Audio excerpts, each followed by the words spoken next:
नमस्कार, मैं हूं आशीष त्रिपाठी और सबसे पहले बात महाकुंभ से कांग्रेस की दूरी पर। दरअसल दुनिया का सबसे बड़ा आस्था का मेला अब संपन्न हो चुका है।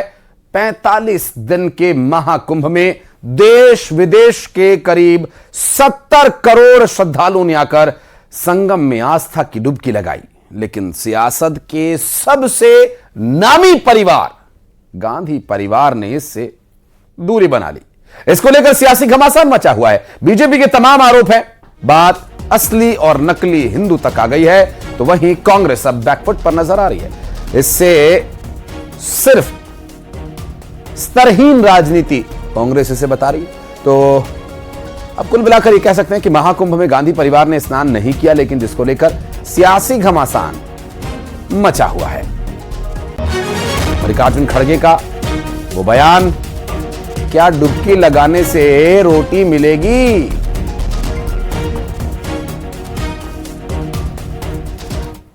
भी तिलक भी लगाएंगे और मंदिर पे घुटने भी टेकेंगे, लेकिन जहां करोड़ों आस्थावान हिंदू इकट्ठा होकर अपने सनातन की उद्घोषणा कर रहा है, भारत की प्राचीन संस्कृति और सभ्यता का जयघोष कर रहा है, उस पावन तट पर, उस महासमुद्र पर, उस मानव जाति का दुनिया का सबसे विशाल संगम के तट पर मानव जाति का दुनिया का सबसे विशालतम संगम में ये अभागे कांग्रेसी नेता दोनों महापुरुष नहीं पहुंचे। इससे यह साबित हो गया कि श्रीमान राहुल गांधी और श्रीमती सोनिया गांधी या श्रीमती प्रियंका गांधी, ये जो नकली गांधी परिवार है, ये असली हिंदू परिवार नहीं है, ये चुनावी हिंदू है। देखिए, मुझे लगता है रामेश्वर शर्मा जी विधायक भी हैं और एक जनता के प्रतिनिधि हैं, और मुद्दों के दबाने की राजनीति जो वो कर रहे हैं उन्हें नहीं करना चाहिए। राहुल गांधी जी या कोई भी नेता हो, कोई भी व्यक्ति हो, देश की जनता हो, किसी की अपनी समस्याएं होती हैं कि कोई शादी में नहीं जा पाता है या कोई स्नान करने नहीं जा पाता है, तो ये एक व्यक्तिगत मसले होते हैं। इन मसलों पर राजनीति जो कर रही है भारतीय जनता पार्टी, उससे साफ दिख रहा है कि जो महंगाई, बेरोजगारी और जनता के जो मुद्दे, जो मध्य प्रदेश की समस्याएं, देश की समस्याएं, उससे ध्यान भटकाने के लिए अब स्नान की बात करने लगे। दोस्तों, मुझे याद आ रहा है कि बीच में राहुल गांधी और प्रियंका गांधी वाड्रा के महाकुंभ जाने का प्लान बना था, और यदि मैं गलत नहीं हूं तो, हालांकि इसका कोई आधिकारिक रिकॉर्ड तो नहीं है, लेकिन कुछ एक रिकॉर्ड हम तलाशने का प्रयास जरूर करेंगे कि 20 से 25 फरवरी के आसपास उनका, या 20 जनवरी के आसपास उनका जाने का प्लान बना था, लेकिन वो क्यों नहीं एग्जीक्यूट हो सका, ये अभी तक स्पष्ट नहीं है। बहरहाल हमारे साथ कुछ मेहमान मौजूद हैं। मिलन भार्गव जी हमारे साथ भारतीय जनता पार्टी से हैं। मिलन भाई, बहुत स्वागत है न्यूज 18 पर। और डॉक्टर विक्रम चौधरी साहब हमारे साथ, कांग्रेस पार्टी के प्रवक्ता। विक्रम जी, बहुत बहुत स्वागत है आपका न्यूज 18 पर। और ये जो अभी चर्चा हम करने जा रहे हैं, सबसे पहले तो महाकुंभ जो एक इतना बड़ा आयोजन किया गया कि दुनिया भर से आए लोग यहां संगम में स्नान करके गए, ऐसे में मुख्य विपक्षी नेताओं का एक चेहरा अगर नहीं आएगा तो सवाल तो उठेंगे। विक्रम साहब, इस पर क्या जवाब देंगे आप? मध्य प्रदेश में शिवराज सिंह को मामा कहते हैं, और ये जो रामेश्वर शर्मा हैं ये चंदा मामा कहलाते हैं। पूरा भोपाल इनकी प्रतिष्ठा जानता है कि ये बहुत बड़े चंदा चोर हैं। हर आयोजन पे, तीज त्योहार पे ये चंदा मांगने लगते हैं। पहले तो इनसे अपने चंदे का हिसाब मांग लीजिए कि मध्य प्रदेश और भोपाल के व्यापारियों, उद्योगपतियों से कितना चंदा वसूल चुके हैं। एक बात। दूसरी बात यह कि कितना हास्यास्पद है और बहुत दुखद है कि भारतीय धर्म संस्कृति, खासकर हिंदू संस्कृति की हालत इतनी खराब हो गई है कि इस तरह के जोकर जो हैं, हिंदू धर्म में क्या मान्यता होनी चाहिए, हमें किस अनुशासन का परिपालन करना चाहिए, इस बात का सर्टिफिकेट अपने घर से जारी कर रहे हैं। हमारे प्रवक्ता महोदय कह रहे थे, और अभी आपके ही चैनल पे मैं 1 मिनट पहले ही देख रहा था कि 5 साल की एक मासूम बच्ची से राजधानी में ही दुष्कर्म हुआ है। तो रामेश्वर शर्मा से बोलिए कि पहले उस दुखिया की जाके सुध ले लें, कानून व्यवस्था की बात कर लें, कौन कहाँ जा रहा है, कहाँ नहीं जा रहा है। कबीरदास जी ने कहा था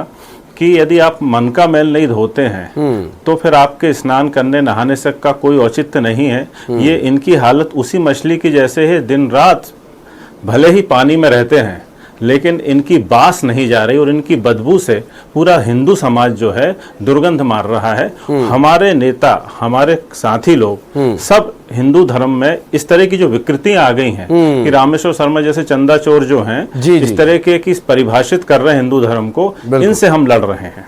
अभी तक हालांकि कोई परिभाषा रामेश्वर शर्मा ने नहीं दी है और उन्होंने सिर्फ इतना पूछा कि राहुल गांधी जो चुनावी हिंदू बने वो क्यों नहीं आए। ठीक है, आपने सुनी होगी कोई परिभाषा, मैं चाहूंगा कि आगे आप उसके बारे में बताएं। मैं आ रहा हूं चौधरी साहब, सुनिए ना, मिलन भार्गव जी भी हमारे साथ, उनसे भी बात करेंगे। मिलन भार्गव, मुझे ये तो नहीं पता ये शेर किसका है, लेकिन स्वर्गीय सुषमा स्वराज को मैंने सदन में इसे कहते सुना था।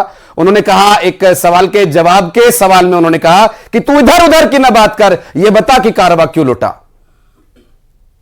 आशीष भाई, पहले तो मेरी आपत्ति है कि आप बहुत समृद्धशाली चैनल में आप एंकर हैं और बहुत समृद्धशाली चैनल है, तो उसमें कम से कम ऐसे लोगों को बिठाएं जो समृद्धशाली भाषा शैली रखें। इसमें आप देखिए, चौधरी साहब उचक्का कह रहे हैं, कहीं चोर कह रहे हैं, कहीं हिंदू धर्म को नीचा दिखा रहे हैं। मेरी आपत्ति है किसी को चोर कहने की। यदि चोर है तो आपको सबूत लाने चाहिए, नहीं तो मानहानि आप पर मामला बनता है और आपको सार्वजनिक तौर पर माफी मांगनी चाहिए। जब तर्क खत्म हो जाते हैं तब कुतर्कों की शुरुआत होती है। ये कांग्रेस पार्टी के तमाम प्रवक्ता जो विक्षिप्त मानसिक अवस्था में चल रहा है वो इसी प्रकार की टिप्पणी कर रहा है लगातार। देखिए, हमें कोई आपत्ति नहीं, कुंभ में नहाने वाला ही हिंदू होगा, लेकिन सवाल जब खड़े होते हैं कि एक ही राजनीतिक दल लगातार हिंदू संस्कृति और हिंदू आस्थाओं पर चोट क्यों कर रहा है। जब देश की आधी आबादी कुंभ में स्नान कर रही थी तब जीतू पटवारी मध्य प्रदेश में कह रहे थे कि पापी स्नान करते हैं। जब चारों तरफ से विरोध हुआ तो खुद को जाके स्नान और पाप धोने पड़े। जब देश के करोड़ों करोड़ों हिंदुओं की आस्था पर लगातार प्रतिघात और जिस प्रकार से चोट पहुंचाई जाएगी तो हमला होगा और जवाबी बात भी आएगी। तो इनको ये बार बार साबित करना चाहिए। ये इतिहास पुराना है। करपात्री महाराज जी के समय से लेकर जो सैकड़ों संतों को लहूलुहान करके हत्या की गई कांग्रेस पार्टी द्वारा एक छोटी सी मांग पर, और आज जब भगवा की बात आती है तो कांग्रेस के कभी प्रवक्ता इनके आ जाते हैं, कहते हैं बलात्कारी है भगवा, संतों को उचक्का कह रहे हैं, शर्म करिए। अब आप देखिए, कुंभ में नकली हिंदू और ये वाली बात क्यों आ रही है? इसीलिए आ रही कि सवाल तो इतने बड़े त्योहार पर जो दुनिया का सबसे बड़ा आयोजन है, इतनी बड़ी आबादी का होता है, उसकी सफलता से सब आ रहा हूं, सुनिए ना, इनकी मानसिक अवस्था, मैं आ रहा हूं विक्रम भाई, आ रहा हूं, गिर गई है। सुनिए ना, मैं तो इनसे पूछिए ना, इनको किसने अधिकार दिया हिंदुओं को गाली देने का? चलिए जवाब दे, है तो उन पर करिए। मैं आ रहा हूं ना, मैं आ रहा हूं विक्रम भाई, सुनिए सुनिए तो सही विक्रम भाई, सुनिए तो सही। अपने आप को हिंदू नाम लिखकर नकली हिंदू बनकर घूमते हैं। फिरोज खान की संतान कैसे गांधी हो गई, ये बताइए तो हर बच्चे, देश का बच्चा जानना चाह रहा है कि फिरोज खान की संतानें ये गांधी कैसे हो गई। भाई कौन सा समीकरण है, कौन सा क्या करा भैया, कौन सा गड़ा बात कराया? ठीक है, मिले जवाब ले लेते हैं, जवाब ले लेते हैं। विक्रम चौधरी जवाब दे रहे, सुनिए। इनका वरुण गांधी और मेनका गांधी के बारे में क्या, सुनिए मिलन भाई, सुनिए जवाब दे रहे विक्रम चौधरी, क्या कह रहे सुनते हैं जी विक्रम। देखिए, ये इन्होंने फिरोज खान की बात कही तो वरुण गांधी और मेनका गांधी तो इन्हीं के दल की हैं, तो क्या उनकी बल्दियत भी बताएंगे आके? हम लोग पूरे कांग्रेस हम यही समझाने का प्रयास कर रहे हैं पूरे हिंदू धर्म को कि हिंदू धर्म से ये इन विद्रूपों को, इन मस्खरों को, इन जोकरों को बाहर निकालने की आवश्यकता है। रामेश्वर शर्मा क्या शंकराचार्य हैं, क्या महामंडलेश्वर हैं, क्या किसी पीठ के स्वामी हैं जो वो इस तरीके की फरमान जारी कर रहे हैं? वो अपने क्षेत्र के विकास की बात कर रहे हैं। जो भाजपा सफल हो रही है, आए दिन दुराचार और अनाचार हो रहे हैं स्त्रियों पे, उसकी कोई बात नहीं करता है। ये बात क्या करते हैं कि कौन नहाने गया, कौन नहाने नहीं गया। इनके छोटे भाई, रामेश्वर शर्मा के छोटे भाई की धार्मिक आस्थाएं बड़ी संदिग्ध हैं। सबसे पहले सर्टिफिकेट उसको जारी करवा दे, और उसको कुंभ ले गए थे कि नहीं? और रामेश्वर शर्मा के घर से कितने लोग कुंभ गए हैं, उन सबकी फोटो भी जारी करवा दो। पहले तो आप पहले जितने लोगों को इन्होंने कुंभ में स्नान कराया, इनके घर परिवार के, इनके छोटे भाई के बारे में तमाम किस्म की अफवाहें फैली हुई हैं, पहले उसका निराकरण करवा दें। मैं विक्रम जी, देखिए, बतौर चूंकि जनता की आवाज और जनता तक वो खबरें पहुंचाने का काम हमारा होता है। मुझे जो याद है, अगर आप कहेंगे तो मैं तस्वीरें भी चलवाने की कोशिश करूंगा। पूरी की पूरी कैबिनेट गई थी, छत्तीसगढ़ की पूरी कैबिनेट गई थी, मध्य प्रदेश की पूरी कैबिनेट गई थी। आपकी ही पार्टी के एक नेता हैं, हिमाचल प्रदेश के मुख्यमंत्री हैं, वो गए थे, अभिषेक मनु सिंह भी गए थे, ये सब लोग गए थे। तो सवाल यह है कि राहुल गांधी जैसे, चूंकि इनका कार्यक्रम आया था बीच में, वो जनवरी था या फरवरी, मुझे थोड़ा अच्छे से याद नहीं है, मैं उसके थोड़े रिकॉर्ड्स और दुरुस्त करके आपके पास वापस लौटूंगा। उनके जाने का प्रोग्राम बना था कि वे जाएंगे, लेकिन फिर अचानक क्या हुआ, क्यों प्रोग्राम कैंसिल हुआ, यह स्पष्ट नहीं हो पाया। लेकिन सवाल बार बार यही हो रहा है कि इतना बड़ा अगर धार्मिक कार्यक्रम है, ठीक है, कोई हिंदू है या नहीं, विक्रम भाई सुनिए ना, प्लीज आप सुनिए तो सही, एक एक जो सवाल है वो सुन लीजिए कि अगर कोई हिंदू है या नहीं है, वो सर्टिफिकेट कोई देगा या नहीं देगा, ये भारत के संविधान में, बाबा साहेब के संविधान में किसी को हक नहीं दिया गया। लेकिन एक नेता विपक्ष का चेहरा, जो कि विश्व स्तर पर यदि कोई कार्यक्रम हो रहा है, जहां भारत देश की बात हो, जहां पर हिंदुस्तान की संस्कृति की बात हो, वहां पर विपक्ष का चेहरा होता है तो थोड़ी मजबूती मिलती है। तो थोड़ा अधूरा महसूस कर रही है वहां राज्य की सरकार या केंद्र की सरकार की। इतना बड़ा आयोजन हुआ, विपक्ष का चेहरा ही नहीं आया, विदेशों में क्या मुंह दिखाएंगे? ऐसा कुछ नहीं है। इस हमारे देश में कंकर में शंकर तलाशने की जो परंपरा है, राहुल गांधी ने पूरा हिंदुस्तान पांव पांव से नाप लिया है। राहुल गांधी के लिए देश का हर कंकर शंकर है, वो हर व्यक्ति में परमात्मा और राम के दर्शन करते हैं। तो हमारे जो धर्म संस्कृति है वो सिर्फ एक किताब, एक भगवान या एक 30 त्योहार पर नहीं होती है। हमारे एकादशी से लेकर तमाम 30 त्योहार होते हैं। आप मुझे आप एकादशी में मानते हैं, महाकुंभ में नहीं मानते हैं? नहीं, मैं ये नहीं कह रहा हूं कि हम मानते हैं कि नहीं, मैं कहता हूं व्यक्तिगत व्यस्तताएं होती हैं, कुछ समस्याएं होती हैं। कोई निरादर का भाव रखता है इसलिए कुंभ नहीं गया है, जी। उसकी अन्य व्यस्तताएं होंगी, तमाम बातें होंगी। क्या आप इस बात पे पहरा बिठाएंगे? क्या मैं आपसे ही पूछ लूं कि आप कितनी बार कुंभ गए? इसके पहले वाला कुंभ भी 2013 में गया था सर, और 2025 में जो लगा, 19 वाले में नहीं जा पाया। मैं आपकी प्रशंसा करता हूँ। जी, नहीं, उसमें क्या, वो तो देखिए निजी, वो आपका निजी हित है, लेकिन जब राष्ट्रीय स्तर पर बात होती है तो सवाल उठते हैं। चैनल के माध्यम से स्पष्ट कर दें कि हिंदू धर्म के समस्त त्योहारों के प्रति हमारी बड़ी आस्था है, और कुंभ को हम एक गौरवशाली परंपरा मानते हैं जिसका विश्व स्तर पर बड़ी धाक है, धमक है, और भारत की वो पहचान। ठीक है विक्रम जी, मैं लौटूंगा। मिलन भार्गव कुछ कहना चाह रहे हैं। मिलन जी, कोई सर्टिफिकेट देने योग्य नहीं है और पूरी मान्यता हर धर्म में रखता है, कांग्रेस की विचारधारा का मानने वाला हर व्यक्ति, ये फिर सवाल उठाने की भला क्या आवश्यकता है, बताइए। देखिए, आवश्यकता है। ये वही परिवार है, ना दीपावली मनाता है, ना रक्षाबंधन मनाता है। ये हिंदुओं के जो बड़े से बड़े त्योहार है, कभी आपने फोटो तक देखी है? ये कोई त्योहारों पर इनकी आस्था नहीं हो, लगातार उठा रखा। ये दीपावली पर इनको ही सारे प्रदूषण दिखेगा। और देश में जब कुंभ जैसा महाआयोजन हो रहा है, जहां दुनिया देख रही है, इतनी करोड़ों करोड़ों की संख्या इतनी सफलतम आयोजन में भाग लेती है। मिलन भाई, एक मैं माफी के साथ आपको रोक रहा हूं। एक परिवार जो कंकर में शंकर को मानता है, एक परिवार जो कंकर में शंकर को मानता है, अगर वो महाकुंभ नहीं गया तो क्या हो गया? कंकर और शंकर में मानता है लेकिन दीपावली नहीं मनाया। कंकर शंकर मानता है लेकिन हिंदुत्व में उनको डेंगू मलेरिया नजर आता है। सनातन में किस प्रकार की बीमारियां नजर आती है? कौन बोलता है? तो आप ही जपते रहते हो। गांधी परिवार का इतना नाम, कंकर शंकर की परिभाषा प्रदेश की जनता जो आपको वोट कर रही है के लोग हैं, बीमार है बेचारे, देश जो कर्ज में डूब गया है उसकी सुध ले लीजिए। रोज आए दिन बलात्कार हो रहे हैं, उसकी सुध ले लीजिए। अभी एक रेस माफिया ने पुलिस पे ट्रैक्टर चढ़ा दिया, उसकी सुध ले लीजिए आप। नर्मदा नदी, आपके दर्शन चौधरी ने कहा है, आपके सांसद दर्शन चौधरी ने कहा है कि नर्मदा नदी का दोहन हो चुका है, अवैध उत्खनन से नर्मदा घाटी का पूरा पर्यावरण नष्टो नाबूद हो गया। क्या नर्मदा नदी का संरक्षण करना एक धार्मिक कृत्य नहीं है? बताइए, आपका सांसद खुद कह रहा है, सदन में कह रहा है वो। ठीक है विक्रम भाई, मैं आ रहा हूं, मैं आ रहा हूं।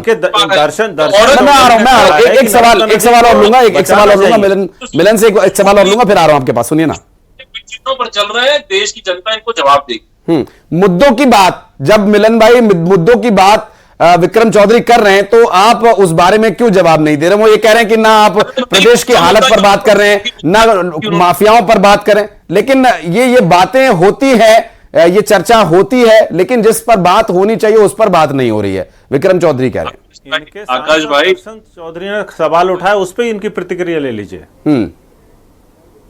दर्शन चौधरी के सवाल के बाहर हंगामा करते, अंदर जवाब दे रहे हैं। विक्रम भाई सुनिए, जवाब मुद्दों पर राजनीति करिए, लेकिन हिंदू को क्यों गाली देते हैं? हिंदू संतों को क्यों पीछे पड़े? मंदिरों के पीछे क्यों पड़े? जहां इनकी सरकार है, कर्नाटक में सरकार आती है, मंदिरों पे टैक्स लगाते हैं। क्यों लगाते हैं भाई? अरे मंदिरों पे आस्था हमारी, हमारा पैसा, हमारे मंदिर तय करेंगे कैसे हो, लेकिन टैक्स लगाते हैं साफ उस पर। और इनकी तो मंसूबे है कि केंद्र में एन सरकार आ जाए, हम राम मंदिर तोड़कर फिर से बाबर का मजाक बनाएंगे। अरे ये मंसूबे हैं, ये औरंगजेब और टीपू सुल्तान के नहीं थे क्या? ये इनकी सोच साफ जाहिर नहीं हो रही है। ये कभी चाहते हैं तो किसी कि का नाम नहीं मालूम का सार हो और हमको जिस तो राजा प्रकार से विक्रमादित्य का नाम मालूम है, राजा भोज का नाम मालूम है, हरदौल का नाम मालूम है। बड़ी है, ये घबरा गए इटालियन संस्कृति वाले। ना दीपावली मनाना जानते हैं, ना रक्षाबंधन मनाना जानते हैं, ना नवरात्र समझते हैं, लेकिन गाली देना आती है, दिन रात खोजते हैं। अब देश की जनता ने जो आवाज दी है और अपना मत दिया है, तो ईवीएम में भी खोजते हैं। तो ये तो इनकी स्थिति है। लोकसभा ठीक है, मैं मिलन भार्गव जी में आ रहा हूं, सुनिए मिलन भार्गव जी मैं आ रहा हूं, सुनिए डॉक्टर विक्रम चौधरी, कांग्रेस पार्टी के कई नेता गए थे, लेकिन कोई गया कोई नहीं गया वो एक अलग का विषय था। लेकिन मंच से खड़े होकर के अगर इस तरह से कोई कहे कि डुबकी लगाने से गरीबी दूर नहीं होगी, डुबकी लगाने से कोई फायदा नहीं होगा, अशिक्षा दूर नहीं होगी, लोगों को रोटी नहीं मिलेगी, ये मंच से बोलने की भला क्या आवश्यकता? आप इतने बड़े सबसे पुराने दल के प्रमुख हैं, मुखिया हैं, ठीक है आप नहीं जा रहे, वो आपका निजी हित है, निजी मत है, लेकिन इस तरह से मंच से कुंभ के बारे में बात करना, फिर राहुल गांधी का प्रियंका गांधी का ना जाना, मौका तो मिलेगा ही ना बीजेपी वालों को बोलने के लिए, उनकी सरकार है यूपी में, इतना बड़ा आयोजन हो रहा है, जाना चाहिए था। मैं बताता हूं, भारत में जब हिंदू धर्म बड़े खतरे में था तब मध्य युग में एक भक्तिकालीन परंपरा शुरू हुई थी। उसमें रविदास जी ने कहा था कि मन चंगा तो कठौतीम गंगा। उसी समय कहा गया था कि मूड़ मुड़ाए हरि मिले तो सबको ले मुड़ाए। तो ये बातें धार्मिक कृतियों के खिलाफ जो कही गई थी, कि आप उनको हिंदू नहीं मानते हैं। मल्लिकार्जुन खड़गे जिस परंपरा से आते हैं वो बहुत मानवतावादी और समानता मूलक परंपरा है। उनका पहला लक्ष्य है कि लोग देखिए भूखे पेट भजन ना हो। सुनिए सुनिए मेरे में सुनिए ना, मैं सुनिए ना, मैं आ रहा हूँ, सुनिए रोजगार की बात हो भाई, यदि आदमी है तो उसको 100 रुपए लीटर का डीजल पेट्रोल भी तो जलवाना पड़ेगा भाई। वो पैसा कहाँ से आएगा कुंभ जाने के लिए? आपने तो बहुत अच्छी व्यवस्थाएं की नहीं थी, कि आपने तो अफवाह उड़ा दी थी कि भाई फ्री में रेलगाड़ी, ये लोग दब के मर गए थे। मेरा कहने का आशय यह है कि उन्होंने जिस संदर्भ में ये बात कही, वो ये बात कही है कि पहले आप संपन्न हो जाइए। हमारे हर साधु महात्माओं, राहुल गांधी तो संपन्न है, राहुल गांधी को किस चीज की कमी है? राहुल गांधी तो इतने संपन्न है कि वो हेलीकॉप्टर से भी जा सकते हैं, वो क्यों नहीं गए? चीज की कमी है कि हर 30 त्योहार पे चंदा मांगते फिरते हैं, इनको किस बात की कमी है? उनकी कमी पर हम एक और एपिसोड रख लेंगे, फिलहाल आप राहुल गांधी का बता दीजिए कि वो क्यों नहीं गए। उन्हें तो किसी चीज की कमी नहीं है, उन्हें तो रोटी के लाले नहीं है, नेता विपक्ष तो बन गए ना। एक मामूली विधायक जिसकी खुद की छवि और प्रतिष्ठा खराब है, वो ऐसे धार्मिक मसलों पे टिप्पणी। अरे भाई हम खास आदमी की बात कर रहे हैं, मामूली आदमी की बात ही नहीं कर रहे। शंकराचार्य की बात सुनिए तो सही, या महामंडलेश्वर की बात मिलन भाई सुनिए, तब हम इस विषय पर रखते अपनी बात कि हाँ भाई ठीक है, क्या बात हुई क्या बात नहीं हुई। लेकिन एक विधायक स्तर के आदमी को आप हिंदू धर्म का ठेका दिए हो। नहीं, हिंदू धर्म का ठेका देखिए किसी के पास नहीं, और धर्म में कोई नहीं होता, लोगों के अंदर धर्म होता है, वो उसका अनुपालन करेंगे तो वो उस धर्म के मानने वाले का उनका कर्म प्रधानता का परिचय है। सुनिए ना चौधरी साहब, सुनिए तो सही, क्या लेना देना इस चौधरी साहब सुनिए, किसी को लेना देना नहीं है, राजनीतिक दल है, कांग्रेस पार्टी राजनीतिक दल है, भारतीय जनता पार्टी, तो ये विषय तो उठेंगे साहब। नेता विपक्ष अगर कुंभ में नहाने नहीं गया तो सवाल तो बनता है। अगर आप इसे कह रहे हैं कि ये बिना बात का सवाल है, तो फिर आपको भी पुनर्विचार करना चाहिए इस पर। किस बात पे? अगर आप कहते हैं कि नेता विपक्ष स्नान करने नहीं गया और ये बिना बात की बात है, इसके अलावा और मुद्दों पे चर्चा होनी चाहिए, सब पर चर्चा होती है। कहा कि रामेश्वर शर्मा किस हैसियत से इस बात की सवाल उठा रहे हैं? मैं कह रहा हूं रामेश्वर शर्मा छोड़िए, मैं मीडिया सवाल पूछ रहा है। राहुल गांधी से हम उम्मीद कर रहे थे कि वो दिखाई देंगे, वहां की व्यवस्थाओं के बारे में जो कमी है उसके बारे में देखेंगे, विचार करेंगे। इतनी करोड़ जनता पहुंच गई, नेता विपक्ष जाके देख ही नहीं रहे कि जनता को क्या मिल रहा है क्या नहीं मिल रहा है। वहां तो सरकार अपना ही गुणगान करेगी कि हमने तो बहुत अच्छा काम किया। विपक्ष का नेता जाता देखता तो पता चलता कि वहां क्या हुआ, असल क्या है, नकल क्या। आपके सवाल का पूरा सम्मान है और मैं इस बारे में इतना ही कह सकता हूं कि उनकी कुछ अन्य व्यवस्थाएं होंगी, चलिए ठीक है, मजबूरियां होंगी। मैं माफी के साथ आप दोनों को रोकना चाहूंगा, समय नहीं है। मिलन भाई बहुत बहुत शुक्रिया आपका भी, विक्रम भाई हमारे साथ जुड़ने के लिए, इस चर्चा में बातचीत करने के लिए। और विक्रम चौधरी जी जुड़े कांग्रेस पार्टी से, मिलन भार्गव हमारे साथ बीजेपी से जुड़े। ये समय की कुछ कमी की वजह से हमें यहां रुकना पड़ रहा है, जिस वजह से राहुल गांधी स्नान करने नहीं जा सके। समय एक बहुमूल्य ऐसी संपदा है जो सबको अवेलेबल नहीं होती है, कुछ काम होते हैं, कुछ व्यस्तताएं होती हैं।